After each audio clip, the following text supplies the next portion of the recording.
नमस्कार साथियों, हम पढ़ रहे हैं बाल मनोविज्ञान, जो मनोविज्ञान की एक शाखा है। मनोविज्ञान हम पढ़ रहे हैं और मनोविज्ञान जो हम पढ़ रहे हैं वो जो मनोविज्ञान का क्षेत्र है, शाखा है, उसमें बाल मनोविज्ञान या बाल मनोविज्ञान बाल विकास, हम क्या पढ़ रहे हैं? बाल विकास। बाल विकास क्या होता है? बाल मनोविज्ञान क्या होता है?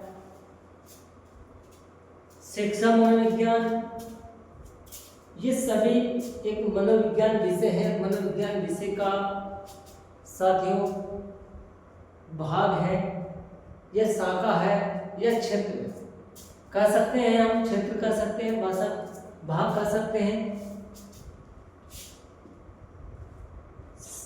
साथियों,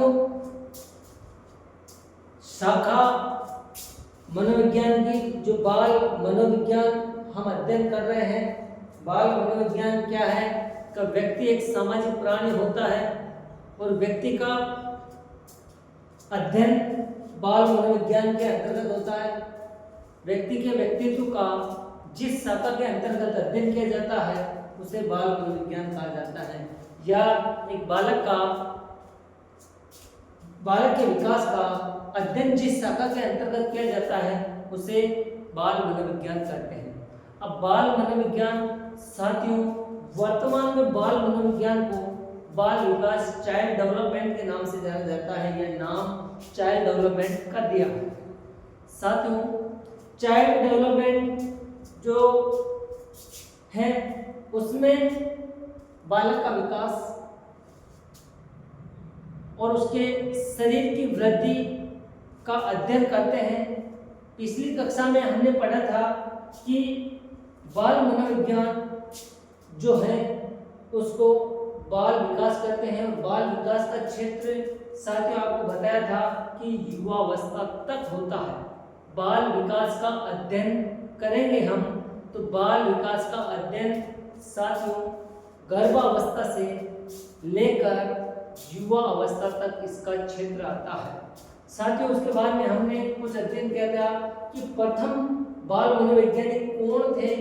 बाल मनोविज्ञान का प्रथम विवरण किसने किया था? पेस्टोलॉजी ने साथियों प्रथम बाल मनोविज्ञान का अध्ययन किया था। किसने किया था? पेस्टोलॉजी ने बाल मनोविज्ञान का प्रथम विवरण किया था। मेरे साथियों, 19वीं शताब्दी में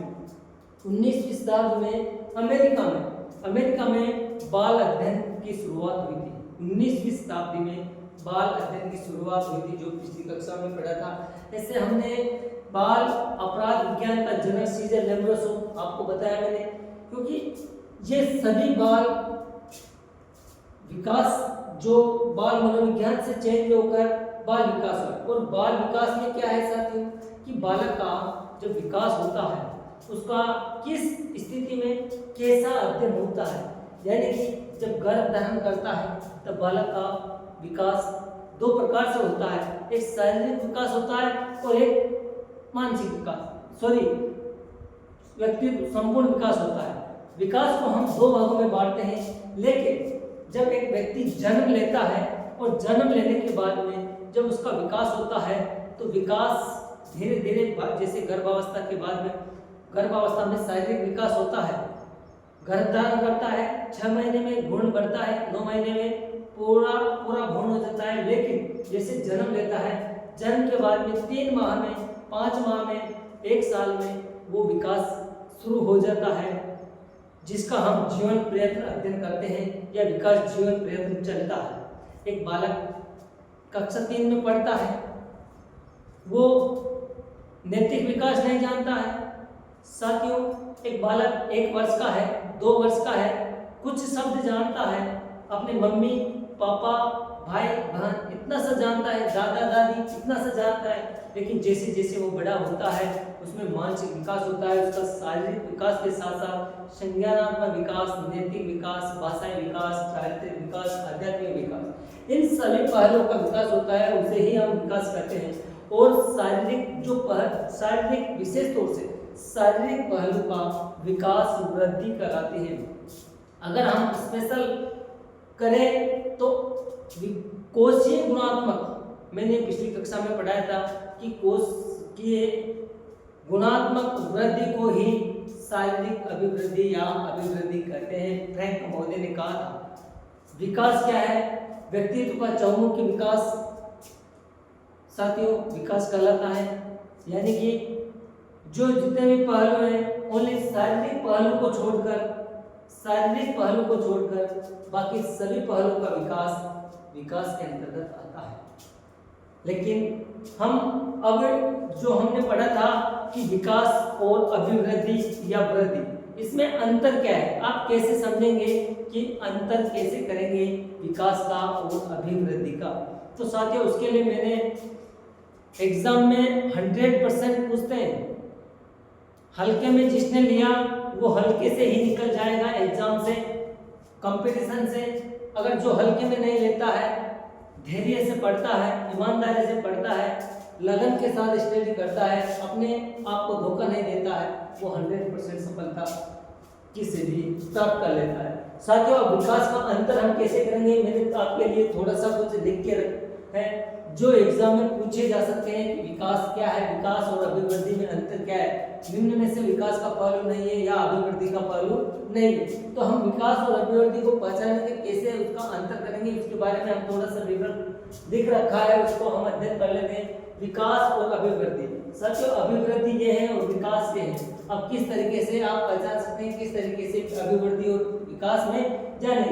अभिवृद्धि शारीरिक पहलू का होता है।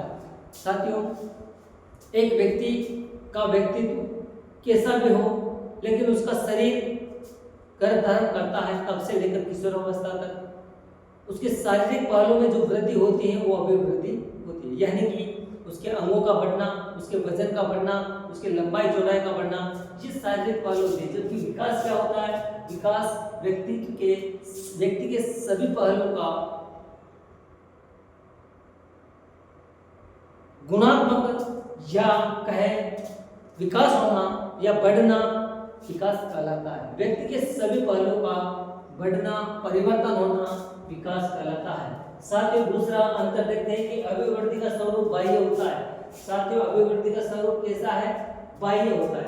अब एक बालक है, 3 साल का बालक है, 5 साल का बालक है, जब वो 12 साल का होगा उसके शरीर में वृद्धि होगी, उसको हम देख सकते हैं। अचानक आप देखते हैं 3 साल, आपने पहले 3 साल का बालक को देखा और आप 15 साल के बालक को देखते हैं, तो देखकर उसके बाहरी वातावरण, जो बाहरी शरीर है, उसकी लंबाई चौड़ाई, उसके शरीर को देखकर कहेंगे कि इसमें कितनी वृद्धि हो गई। लेकिन विकास साथियों आंतरिक होता है, विकास आंतरिक होता है, उसको कभी देखा नहीं जा सकता, आंतरिक पहलू होता है। ठीक है साथियों, तो विकास एक आंतरिक पहलू पाया जाता है, जबकि शारीरिक पहलू एक बाह्य पहलू होता है जो दिखाई दे सकता है। वृद्धि कुछ समय तक होती है, जबकि विकास जीवन पर्यंत चलता रहता है। एक और अंतर, वृद्धि गर्भ धारण करता है तब से लेकर गर्भावस्था लेकर किशोरावस्था तक वृद्धि होती है, जो निश्चित समय, इसका निश्चित समय होता है वृद्धि का। साथियों विकास जन्म लेता है तब से लेकर, विकास गर्भ धारण करता है तब से लेकर के, क्योंकि शिशु का जो गर्भावस्था में विकास होता है और उसके बाद में अन्य पहलुओं का विकास गर्भ के बाद में उसका शुरू हो जाता है। यानी कि विकास जीवन प्रयत्न चलता है तथा जीवन प्रयत्न विकास गर्भ धारण करता है तब से लेकर मरता है तब तक जीवन प्रयत्न चलता है। साथियों विकास का अंतर क्या है कि अभिवृद्धि कुछ समय की होती है, जबकि विकास जीवन प्रयत्न चलता है, कोई निश्चित समय नहीं होता है। साथियों अभिवृद्धि एक संकुचित अर्थ में उसका प्रयोग किया जाता है। वृद्धि का संकुचित यानी कि निश्चित में, अगर एक इंसान है उसके दाढ़ी में जो बाल आते हैं, मूंछों में बाल आते हैं, साथियों हाथों का बढ़ना, लंबाई का बढ़ना, वजन का बढ़ना, ये सब संकुचित अर्थ यानी कि 20 वर्ष 22 वर्ष तक किशोरावस्था के एंड तक ये होता है। जबकि विकास का अर्थ, विकास का प्रयोग हम व्यापक रूप से करेंगे, विस्तृत रूप से करेंगे, विकास के सभी पहलुओं का, व्यक्ति के सभी पहलुओं का विकास विस्तृत रूप से होता है, तो यहाँ पर हम विकास का प्रयोग व्यापक रूप से करते हैं, जबकि इसका संकुचित रूप में प्रयोग करते हैं, वृद्धि का संकुचित रूप में प्रयोग करते हैं।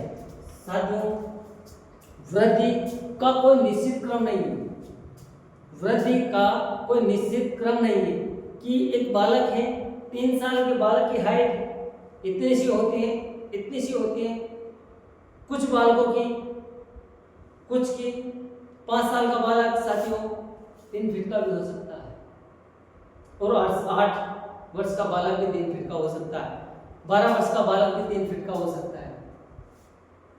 यानी कि वृद्धि का कोई निश्चित क्रम नहीं है, लेकिन विकास धीरे धीरे निश्चित क्रम से पहुंचता है, विकास निश्चित क्रम से आगे बढ़ता रहता है। सभी पहलुओं का जो विकास, चारित्रिक पहलू कहें, भाषाई पहलू करें, भाषा अगर हम सीखते हैं तो सबसे पहले अक्षरों का ज्ञान होता है, वर्णों का ज्ञान होता है, क सीखते हैं, ख सीखते हैं, अ सीखते हैं, उसके बाद में शब्द सीखते हैं, शब्द के बाद में हम वाक्यों का प्रयोग करना सीखते हैं, और उसके बाद में बड़े बड़ी लाइनें बोलना सीखते हैं। तो यानी कि विकास निश्चित क्रम में होता है, जबकि वृद्धि का कोई निश्चित क्रम नहीं होता है।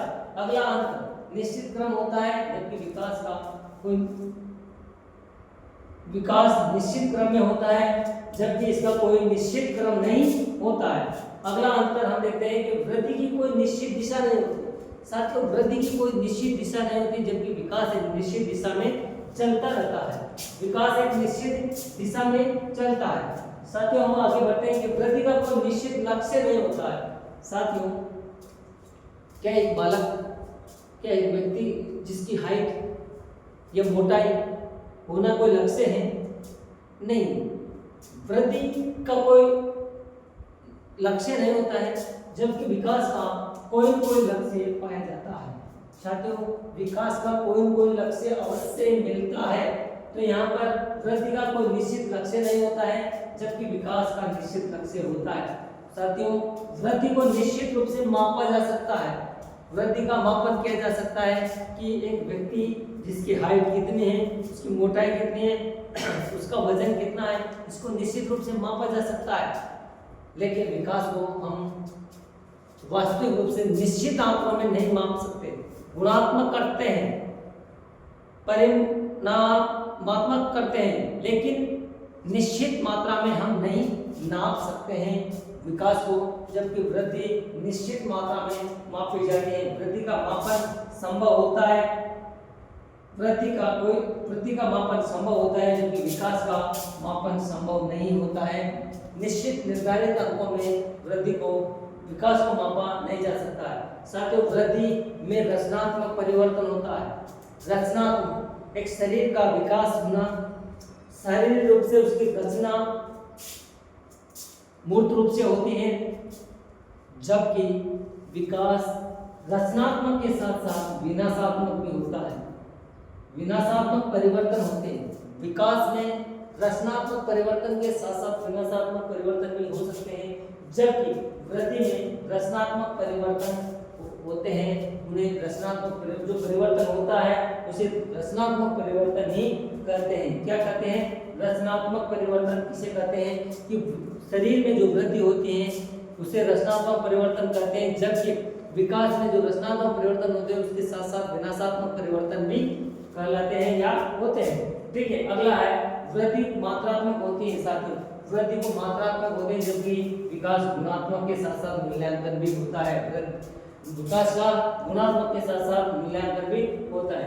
अभिवृद्धि में परिवर्तन स्वतः निश्चित समय पर होता है।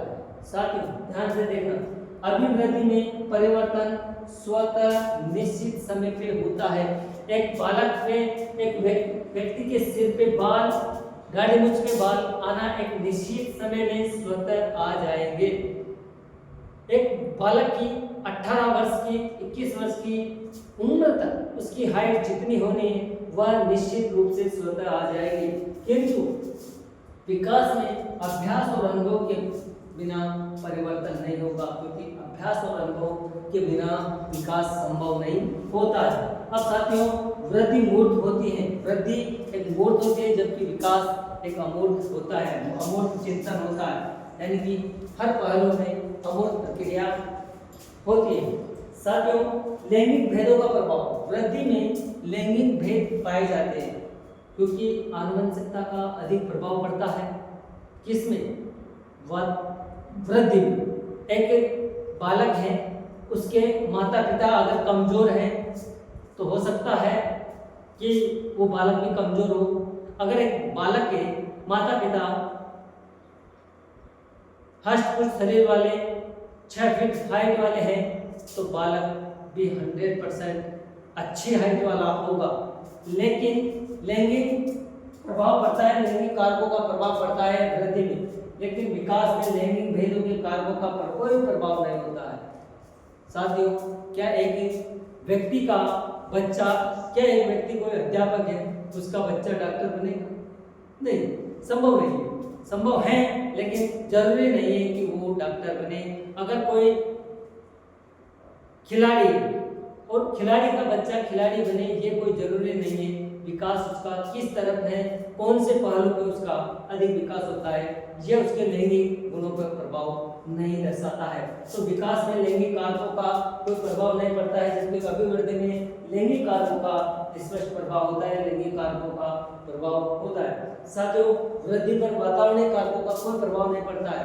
वृद्धि पर वातावरणीय कारकों का कोई प्रभाव नहीं पड़ता है, जबकि जन्मजात कारकों का अधिक प्रभाव पड़ता है। वृद्धि पर वातावरणीय कारकों की अपेक्षा जन्मजात कारकों का अधिक प्रभाव पड़ता है, जबकि विकास पर वातावरणीय कारकों, जन्मजात कारकों की अपेक्षा वातावरणीय कारकों का अधिक प्रभाव पड़ता है। विकास जन्मजात कारकों की अपेक्षा वातावरणीय कारकों का अधिक प्रभाव पड़ता है। साथियों, विकास में जन्मजात की जगह वातावरणीय कारकों का प्रभाव पड़ता है, जबकि वृद्धि या अभिवृद्धि में वातावरणीय कारकों की अपेक्षा जन्मजात कारकों का अधिक प्रभाव पड़ता है। वृद्धि गर्भावस्था से किशोरावस्था तक होती है। साथियों, मैंने पहले भी कहा है कि वृद्धि एक निश्चित समय में होती है। शरीर गर्भ धारण करता है तब से लेकर किशोरावस्था के अंत तक उसकी वृद्धि होती है, जबकि विकास जीवन पर्यंत चलता रहता है। वृद्धि सिर से पैर की ओर होती है। हमेशा वृद्धि सिर से पैर की ओर होती है, जबकि विकास सामान्य से विशिष्ट की ओर होता है, सरल से कठिन की ओर होता है। तो सामान्य से विशिष्ट की ओर विकास होता है, जबकि वृद्धि सिर से पैर की ओर होती है। और सिर से पैर की ओर जो वृद्धि होती है उसे सिकेलोकोंडल कहते हैं। उसे क्या कहते हैं? सिकेलोकोंडल कहते हैं। वृद्धि जो सिर से पैर की ओर होती है उसे क्या कहते हैं? सिकेलोकेंडल क्या कहते हैं? वृद्धि जो व्यक्ति में सिर से पैर की ओर होती है उसे क्या कहते हैं? सिकेलोकेंडल कहते हैं। बार बार दोहराना 100% एग्जाम में पूछ लिया जाता है कभी कभी, और हम कंफ्यूज हो जाते हैं, हमें नहीं आता है, हमारी बत्ती गुल हो जाती है। तो साथियों, ऐसे शब्द हमें याद होना चाहिए कि जो एक अभिवृद्धि होती है या वृद्धि होती है, या एक बालक का विकास होता है या वृद्धि होती है, शरीर का बढ़ना सिर से पैर की ओर होता है, उसे क्या कहते हैं? तो सिकेलोकेंडल कहते हैं। वृद्धि के परिणाम स्वरूप परिपक्वता आती है। सत्य है बात कि वृद्धि के साथ साथ परिपक्वता अवश्य आती है, लेकिन विकास में अधिगम के परिणाम स्वरूप होता है। विकास किसके परिणाम स्वरूप होता है? अधिगम के साथ। बिना सीखे इसमें परिणाम स्वरूप नहीं होता है। अब साथियों, विकास चहुमुखी होता है। विकास क्या होता है? चहुमुखी होता है, जबकि अभिवृद्धि एकमुखी होती है। विकास चहुमुखी होता है जबकि वृद्धि एकमुखी होती है। अब साथियों, जो अंदर से बाहर की ओर विकास होता है या अंदर से बाहर की ओर जो अभिवृद्धि होती है उसे क्या कहते हैं? एग्जाम में पूछा गया है कि अभिवृद्धि जो सिर से पैर की ओर होती है उसे तो क्या कहते हैं? सिकेलोकोंडल। और जो अंदर से बाहर की ओर होती है, जिन अंगों का अंदर से बाहर की ओर विकास होता है, जैसे दांतों का निकला अंदर से बाहर आते हैं, दांत, जीभ थोड़ी बड़ी होती है, पता नहीं चलता, नाखून बाहर आते हैं, अंदर से बाहर की ओर निकलते हैं, बाल सिर से बाहर निकलते हैं, तो इसे क्या कहते हैं? तो इसे कहते हैं प्रोक्सीमोडास्टल। प्रोक्सीमोडास्टल ठीक है साथियों, तो साथियों ये था अभिवृद्धि और विकास में अंतर। शायद आशा करता हूँ आप समझ में आ गए होंगे। एग्जाम में कई बार पूछा गया है कि अभिवृद्धि और विकास में अंतर, इनमें से कोई सा भी तत्व पूछ लिया जाता है कि विकास गुणात्मक होता है या ऋणात्मक होता है, विकास का क्रम कैसा होता है, विकास किस दिशा की ओर होता है, विकास का रूप व्यापक होता है या संकुचित होता है, विकास एक निश्चित समय के लिए होता है या जीवन प्रयत्न, विकास आंतरिक है बाह्य है। इन सभी बिंदुओं को आपको 100% वेरी वेरी मोस्ट इंपॉर्टेंट है विकास और अभिवृद्धि। तो साथियों आशा करता हूँ आपको अच्छा लगा होगा। आप लाइक करना, शेयर करना, अपने दोस्तों को जरूर शेयर करना। धन्यवाद।